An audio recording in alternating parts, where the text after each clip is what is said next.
Hello everyone, চলো তোমাদের সঙ্গে আজকে একটা ছোট্ট ব্লগ শেয়ার করব। তোমাদেরকে আজকে আমি পাহাড়ের শিবং মন্দির ঘুরে দেখাবো। যারা যারা গেছো তারা তারা তো জানোই, যারা যারা দেখোনি তাদের জন্য এই ব্লগটা। এই হচ্ছিল সেই মন্দির যার কথা এতক্ষণ ধরে আমি বলছিলাম। আর আমরা তো বাইক নিয়ে আসছিলাম, তো বাইকটা রেখে এখন যাচ্ছি মন্দিরে। আর তোমরা তো দেখতেই পেলে যে মন্দিরটা পাহাড়ের উপরে, তো অনেকগুলো সিঁড়ি উপরে উঠতে হয়। কিছুটা সিঁড়ি ওঠার পর তো আমি হাঁপিয়ে গেছিলাম, আমি না সবাই হাঁপিয়ে গেছিলাম। তো এখানে একটু রেস্ট নিচ্ছিলাম। তো আর উপর থেকে নিচের ভিউটা খুবই সুন্দর লাগছিল দেখতে, সামন থেকে তো আরো বেশি। আর এখানে তোমাদেরকে দেখাচ্ছিলাম যে কতটা সিঁড়ি উপরে উঠেছে। তারপর এখানে আমি ক্যামেরাটা নিজেই নিয়ে নিলাম। এখন তোমাদেরকে ভালো করে দেখাবো যে চারপাশটা দেখতে কি রকম। সত্যি বলতে জায়গাটা তো খুবই সুন্দর, আমার খুবই ভালো লেগেছে। আর এখান থেকে ভিউটা তো আরো অসাধারণ লাগছিল। যতটা দেখতে সুন্দর ততটা কিন্তু রিস্কও আছে, বিশেষ করে বর্ষাকালে। কারণ আমরা রাস্তা দিয়ে আসছিলাম, দেখছিলাম যে পাহাড় থেকে ধস নেমে নেমে বাদ দাও ওসব কথা। এখন আমরা মন্দিরটা চারপাশটা ঘুরে দেখি। আর এই যে এক মায়ের মন্দির, আমরা এই মন্দির থেকে নেমে ওই মন্দিরে যাব। তো চলো চারপাশটা ঘুরে দেখি।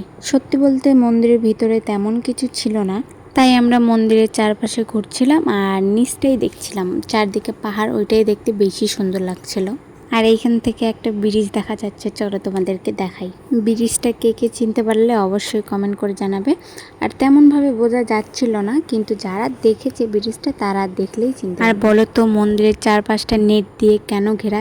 এই যে এদের জন্য নাকি ওরা কোনো কিছুই ঠিক করে রাখতে পারে না, তার জন্য নেট দিয়ে ঘিরে দিয়েছে। এখানে আমি ওকে একটু আদর দেওয়ার জন্য কাছে গেছিলাম, কিন্তু ও তো ভয় পেয়ে পালিয়ে গেল। এখানে আমরা মহাদেবকে প্রণাম করে সবাই এখন নেমে যাচ্ছি। আর এখানে আমার খুব খারাপ লাগছিল, কারণ আমি বাবা মহাদেবের কোনো ভিডিও ক্লিপই নিতে পারিনি। তাহলে অ্যাড করে দিতাম, তোমরা বাড়ি থেকেই দর্শন করতে পারো। ভিডিও ক্লিপ নেই একদিকে ঠিকই আছে, কারণ ওখানে গিয়ে দেখার মজাটাই আলাদা। সামনাসামনি দেখে যে শান্তিটা তোমরা পাবে, হয়তো মোবাইলে দেখে তোমরা সেই শান্তিটা পাবে না। সিঁড়ি দিয়ে নামার সময় আমার হাত পা কেন কাঁপছিল আমি বুঝতেই পারছিলাম না। যাই হোক, সামনে একটা মায়ের মন্দির আছে, সেখানে আমরা সবাই মিলে এখন দর্শন করতে যাব। তারপর মায়ের দর্শন করা হয়ে গেলে আমরা আর কোথাও দাঁড়াবো না, সোজা বাড়ির জন্য রওনা দিব। কারণ পাহাড়ের অবস্থা খুবই খারাপ, রাস্তায় পাহাড় থেকে ধস নেমে নেমে পড়ছে। এই হলো সেই মায়ের মন্দির, আমরা দর্শন করে এখান থেকে বেরিয়ে পড়ব।